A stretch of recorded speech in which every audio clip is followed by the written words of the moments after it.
नमस्कार, बोलता हिंदुस्तान में आपका स्वागत है। हम इस वक्त मौजूद हैं राजघाट पर, जहां पर तमाम कांग्रेस के जो बड़े लीडर्स हैं, सोनिया गांधी, राहुल गांधी और प्रियंका गांधी के सहित तमाम एआईसीसी के नेता यहां पे मौजूद हैं। हमारे साथ हैं कांग्रेस के वरिष्ठ नेता और सीनियर एडवोकेट सलमान खुर्शीद साहब। सर, जो सीएए जो कानून केंद्र सरकार लेकर आई है, वो संविधान विरोधी क्यों है और क्यों उसका इतने व्यापक तौर पे पूरे देश में इसके खिलाफ माहौल बन रहा है और लोग प्रदर्शन कर रहे हैं? देखिए, उसमें दो विषय हैं। एक विषय ये है कि संविधान के तहत जो भी कानून बनता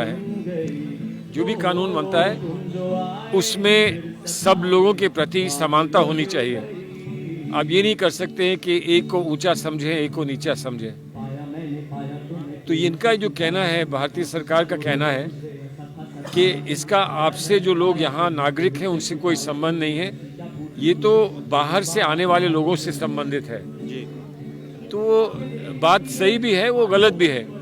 इसलिए कि जब एनआरसी में आप ये तय करेंगे कि कौन नागरिक है, तो फिर आप पहले से कैसे कह सकते हैं कि नागरिक पर इसका कोई असर नहीं पड़ेगा? तो एनआरसी में आप नागरिक तय करेंगे और एनआरसी के बाद आप ये तय करेंगे किस व्यक्ति को नागरिक बनने का हक है और किसको नहीं हक है। तो इसमें समानता और बराबरी कहाँ है? दूसरी बात यह है कि मानिए हिंदू, मुसलमान, सिख, ईसाई कोई भी नागरिक हो, उसका ये भी अधिकार है कि वो अपेक्षा करे कि सरकार जो कानून बनाती है वो उसकी मर्जी का कानून हो। तो ये बहुत सारे लोगों की मर्जी का कानून नहीं है, इसलिए लोग बाहर निकल रहे हैं। लोग क्यों निकलेंगे बाहर? अगर वो ये समझेंगे कि उनकी अपेक्षा के अनुसार या जो वो समझते हैं उचित है उसके अनुसार कानून ना बनाकर किसी और वजह से कानून बनाया जा रहा है, तो वो विरोध करेंगे उसका। और जब वो विरोध करेंगे तो आप उन पर लाठी चलाएंगे, वो विरोध करेंगे तो आप उनको क्रश करने का प्रयास करेंगे। तो फिर इसका मतलब आप लोकतंत्र को जड़ों से समाप्त कर रहे हैं। इस बात का ये झगड़ा है। अगर ये समझते हैं कि इसमें कुछ सच्चाई है और ये वास्तविक रूप से ये संविधान विरोधी नहीं है, तो इनको संवाद करना चाहिए, नौजवानों के साथ बैठ के संवाद करना चाहिए, समझाना चाहिए। लेकिन ये कह रहे हैं कि कांग्रेस भ्रमित कर रही है, दूसरी पार्टियां भ्रमित कर रही हैं। हम क्यों भ्रमित करेंगे?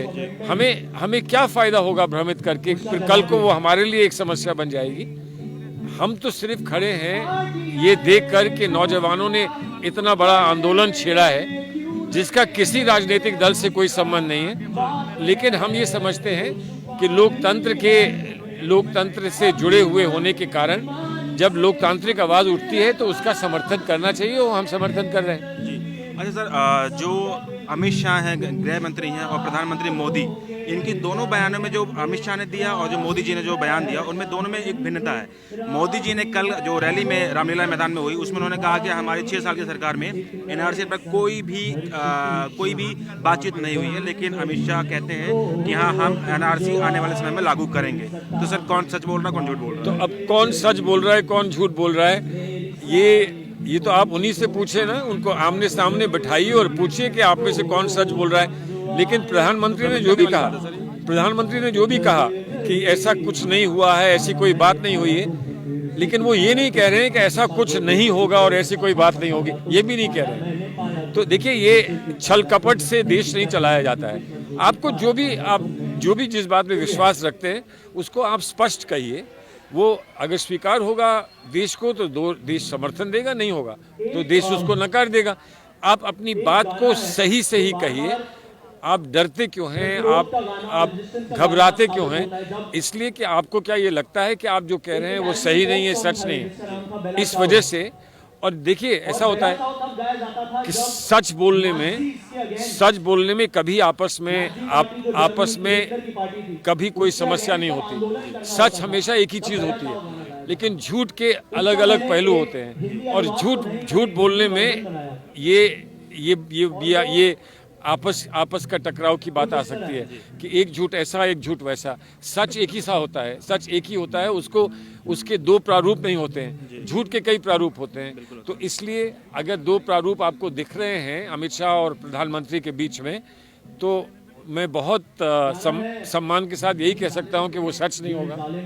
प्रारूप तो सर दो तो है ही। अच्छा सर, इसी से एक मिलता जुलता सवाल और भी है कि प्रधानमंत्री ने झारखंड में एक रैली के दौरान जो कहा था, कपड़ों को लेकर जिन्होंने कमेंट किया था कि एक तबके के जो लोग हैं वो कपड़ों से पहचान में आ जाते हैं। नहीं, वो कपड़ों से जो पहचान में आते हैं तो मैं उनकी पहचान में आऊँगा कि नहीं आऊँगा? मेरे कपड़े जो हैं उसमें मैं पहचान में आऊँगा कि नहीं आऊँगा? लेकिन उन्हीं के सवाल को मैं उनसे पूछता हूँ, जो वो बार बार कपड़े बदलते हैं तो क्या वो अपनी पहचान बदलते हैं? क्या छुपाने की कोशिश करते हैं जो बार बार वो अपने कपड़े बदलते हैं? अपनी बात का जवाब वो खुद दें। सर, यूपी में अब तक 16 लोगों की मौत हो चुकी है, जो हिंसा जो अभी हो रही है, और डीजीपी ने यूपी के जो डीजीपी उन्होंने कहा कि पुलिस ने कोई कार्रवाई नहीं की है, गोलीबारी नहीं की है। लेकिन पिछले दिनों, अभी 2-3 दिन पहले एक वीडियो आया जिसमें पुलिस खुद गोली चला रही है। देखिए, बहुत सारी चीज़ें देखी गई हैं पुलिस के बारे में, लेकिन क्योंकि हमारी मांग है हर जगह, इलाहाबाद हाई कोर्ट में है, दिल्ली हाई कोर्ट में है, बम्बई हाई कोर्ट में है, हर जगह मांग ये है कि जांच होनी चाहिए कि जो कुछ हुआ वो क्यों हुआ। तो अब हम उस पर भाषण करें तो वो अच्छी बात नहीं है। हमारी पुलिस से कोई दुश्मनी नहीं हो सकती। पुलिस को एक बहुत बहुत कठिन एक दायित्व सौंपा जाता है, लेकिन उनको कानून के अंदर रहकर ही उस दायित्व का निर्वाह करना है, कानून का उल्लंघन करके नहीं। अब इस पर जांच होनी है। अब रही बात उत्तर प्रदेश की, तो क्या ये हम मान के चले कि इतने बहुत सारे लोग मृतक जो हैं वो स्वयं मर गए? उन पर किसी ने प्रहार नहीं किया, उन पर किसी ने हथियार से हमला नहीं किया। तो ये कोई बच्चों को बहलाने की बातें हैं जो कह रहे हैं कि हमारा इससे कोई लेन देन नहीं है। तो और स्पष्ट कार्रवाई करें, जिसने किया है उस पर कार्रवाई करें, और जो सच्चाई है वो सामने रखने के लिए जांच कराएं। इसमें क्या समस्या है? सर, आपकी पार्टी से एक लखनऊ की एक स्पोक पर्सन भी रही है, सदर जफर नाम की, उनको लखनऊ पुलिस ने गिरफ्तार किया है। खबरें आ रही कि उनको बहुत मारा पीटा गया है उनके साथ में। हम लोग, और योगी सरकार मतलब क्या इस चीज को मतलब किस तरीके से? हम लोग संपर्क में हैं कि कानूनी कार्रवाई के लिए कुछ इलाहाबाद हाई कोर्ट के सामने वो पेश किया जा रहा है। एक पिटीशन पेश किया गया है, अब लखनऊ में भी पेश होगा, और हमारी जरूरत होगी तो हम लोग यहाँ से जाएंगे उनको सहयोग देने के लिए। सर, आखिरी सवाल, जो असल जो मुद्दे हैं, अभी तक तो एनआरसी कैप की बात हुई है, असल मुद्दे, देश में महंगाई बहुत ज़्यादा है, अर्थव्यवस्था 4.5 पे आ चुकी है ऑलरेडी, प्याज 200 रुपये किलो बिका है इस देश में, लेकिन इन सब मुद्दों पर सरकार के जो लोग हैं उनकी तरफ से कोई बयान नहीं आया और किसी तरीके से उस पर कोई एक गंभीरता नहीं है। देखिए, एक दुख का विषय है, ये सारी समस्याएं हैं और ये बहुत कठिन समस्याएं हैं, और इस पर हमारे साधारण जो हमारे नागरिक हैं, साथी हैं, दोस्त हैं, देशवासी हैं, उनको कितना कठिनाई का सामना करना पड़ता होगा। लेकिन एक दुख का विषय है कि बहुत सारी समस्याओं का किसी ने खड़े होकर उल्लेख नहीं किया, इसकी आंदोलन नहीं जोड़ने के लिए तैयार हुए, इस बात पर आंदोलन के लिए खड़े हो गए। हर चीज़ महत्वपूर्ण होती है, आत्मविश्वास महत्वपूर्ण होता है, बच्चों को सही खाना मिल जाए महत्व होता है, शिक्षा मिल जाए वो भी बहुत महत्वपूर्ण होता है। लेकिन बहुत सारे मुद्दे लेकर सब लोग खड़े भी नहीं हो सकते, अलग अलग लोग अलग अलग मुद्दों को लेकर खड़े होते हैं, और इसी तरह से व्यवस्था में परिवर्तन आने की बात शुरू होती है, एक आंधी चलती है। मुझे पूरा विश्वास है कि जो आंधी उठी है, अब ये आंधी बंद नहीं होने वाली है। सरकार को बहुत धोखा था कि हम धर्म की बात करके लोगों में आपस में विवाद डालकर और लोगों को बांट सकेंगे। आज इस आंदोलन ने ये बता दिया है कि भारत बट नहीं सकता, भारत बटेगा नहीं, और एक भाषा में, एक आवाज़ में भारत उठकर इनको चुनौती देगा। सर, आखिरी सवाल, एक सवाल और है मीडिया को लेकर है कि मीडिया जिस तरीके से अभी जो रोल निभा रहा है, लोकतंत्र में चौथा स्तंभ उसको कहा जाता है, उसकी जिस तरीके से खबरें हैं, अभी जामिया में जब स्टूडेंट्स ने प्रोटेस्ट किया तो उसमें मीडिया गो बैक के नारे लगे, या फिर जितने भी देश में प्रोटेस्ट इस समय चल रहे हैं उसमें मीडिया के गो बैक के नारे लग रहे हैं। मीडिया ने अपनी विश्वसनीयता क्यों खोई है सर? अभी तो आप मीडिया से पूछिए। मीडिया देखिए, मीडिया हमारी लोकतांत्रिक व्यवस्था का एक बहुत महत्वपूर्ण स्तंभ है, और स्तंभ को आत्मविश्वास ना बचे, अगर स्तंभ को ही अब आत्मविश्वास ना बचे तो क्या होगा? हम स्तंभ को बुरा कह सकते हैं, हम स्तंभ की आलोचना कर सकते हैं, लेकिन बिना स्तंभ के ढांचा खड़ा नहीं रहता। तो इसलिए अगर स्तंभ गिरेगा तो स्तंभ को तो नुकसान होगा ही होगा, हमको भी नुकसान होगा। तो इसलिए अब हम स्तंभ को कैसे समझाएं कि अपनी पहचान करो, तुम क्या हो, तुम्हारा कर्तव्य क्या है, तुम्हारा रोल इतिहास में क्या है, समाज में क्या है, इसको समझो। और नहीं समझोगे तो तुम्हारा विकल्प लोग ढूंढ के ले आएंगे, और जब विकल्प आ जाएगा तो फिर बहुत रोगे। ये इतना ही मैं कह सकता हूँ। और क्या विकल्प क्या है?